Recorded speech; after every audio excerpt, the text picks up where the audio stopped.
Magandang araw po sa inyong lahat mga kamatsas. Katatapos lang kahapon ng Title Tuesday. Dalawa lagi yan. Early edition at late edition. Pero unahin muna natin ang napili nating best game. Championship sa early edition sa pagitan nila Hikaru Nakamura. Siya na naman. At Levon Aronian ang pinakamabigat niyang nakaharap dito. Kung sino ang manalo dito sa ating i-analyze, siya ang champion at papakita ko sa inyo ang standing mamaya.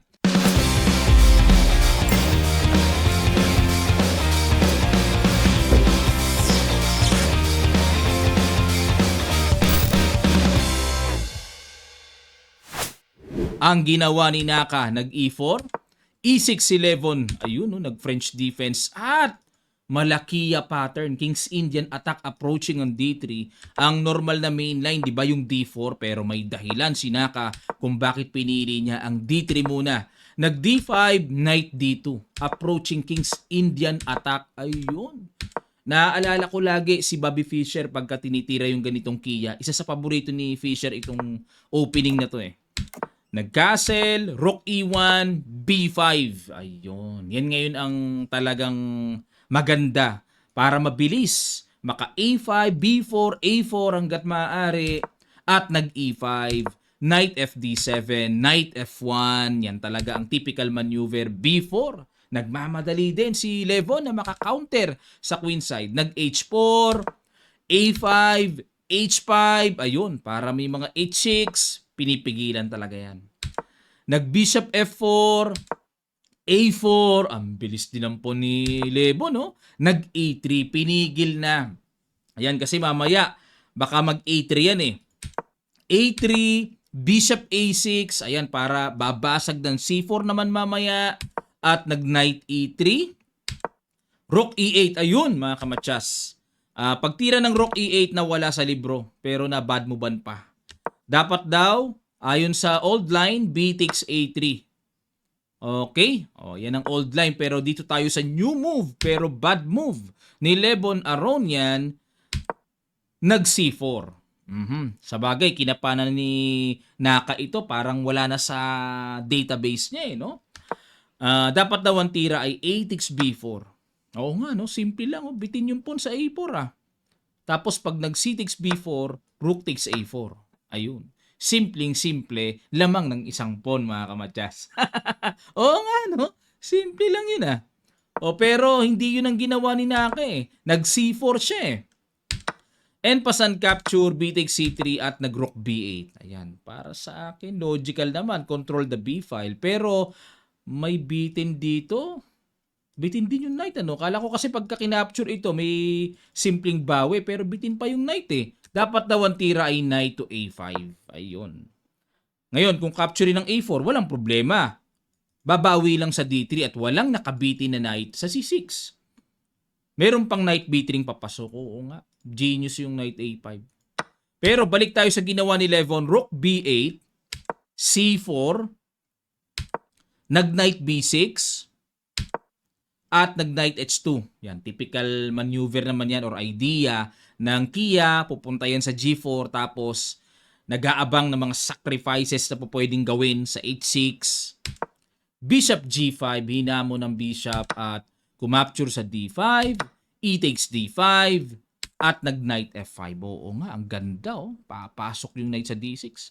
Napaka-resourceful ni Naka pagdating sa mga ganitong ideal attack. Nag-rook e6, another bad move by Levon. Dapat daw bishop to c8. Ayun. Atakihin na ang knight. Paano kung tumalon sa d6? Magbi-bishop takes f4. At pag nag-g takes f4 and rook f8, f5. Ayun. Wala bang knight takes? May capture muna sa bishop. Pero slightly better lang ang puti.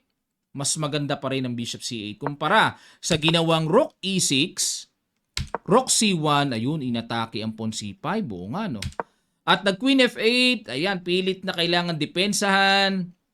Nag-bishop takes g5, g takes, h takes g5, knight g4. Naku po, nangangamoy sacrifices na pagka mga ganyan. Yan ang mga gusto kong pormahan ng mga yoka babs, mga kamatyas eh. Andyan na yan, Parang tipong mag-h6, tapos pag nag-commit yung g-pawn, papasok naman ng isang knight, mga ganong idea. At nag-knight E7. Ayun, unti-unti namang gusto ni Lebon na paalisin yung mga nakapasok na yan.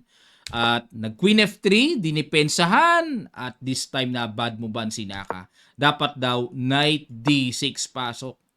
Continuation, magda Knight D7 and Queen takes A4. Ayan, etc. etc. But clear advantage for white.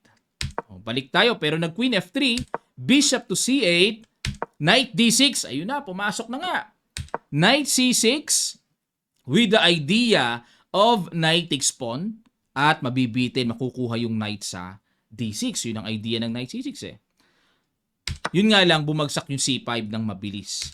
Knight takes E5, Knight takes E5, Rook takes D6, at nag-Rook B5. Ayun. Gusto muna ni Naka na i-freeze yung Knight, wag makagalaw, at with the idea of Rook EB1 para makapagbigay ng matinding pressure as battery sa B-file.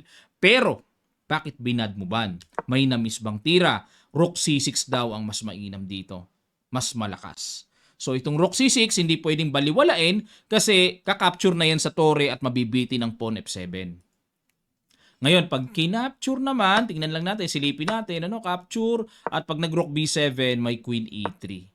Ang lalim. So, threatening the G5 pawn, medyo malalim, mga kamatyas, no? Pag nag-G4 and Knight E7, check, etc., etc. Pero, decisive advantage ng evaluation bar.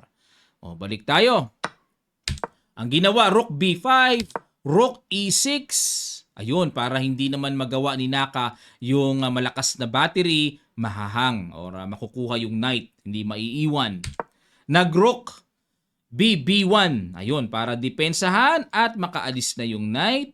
Bishop A6. Ayun, dahil sa kakulangan ng oras, hindi na rin po nila gaano matumbukan ang accurate move. Bishop A6 nilagyan ng bad move. Ayan, pero ang gusto ni Lebon dito, makahinga lang makadevelop dahil tulog na tulog nga yung bishop sa C8 eh. 'Di ba? Parang sa paliwanag walang trabaho eh, no? Nilagyan niya ng duty pero bad move pa rin. Dapat daw ang tira ay Knight D7. Mas priority na paalisin, i-neutralize ang knight kumpara sa development ng bishop. Okay? Malakas kasi yung knight sa E5 eh. Ayan, okay, balik tayo. Pero nag-bishop to A6, nag-D4, ayan, pinagtiba yung knight sa E5 at para maiiwas na rin yung pawn sa pagkaka-threat. Pero Bishop H3 ang mas mainam daw. I-threat yung tore. Balik tayo. D4, Knight C4. Yun lang mga kamatyas. Talagang nagkasunod-sunod na ang delirio ni Aronian dahil wala ng oras. 7 seconds na lang siya eh. Blenderacious ang knight na yan at dapat daw ay Rook to D8. Okay? May purpose ang Rook D8 na yan. Bakit kaya? After Knight C4, ano kaya sa palagay nyo ang simple pero yun ang pitik ng panalo talaga sa puti? Pakiguess nyo sa ilang sandali lang, tutuloy kagad natin. Start.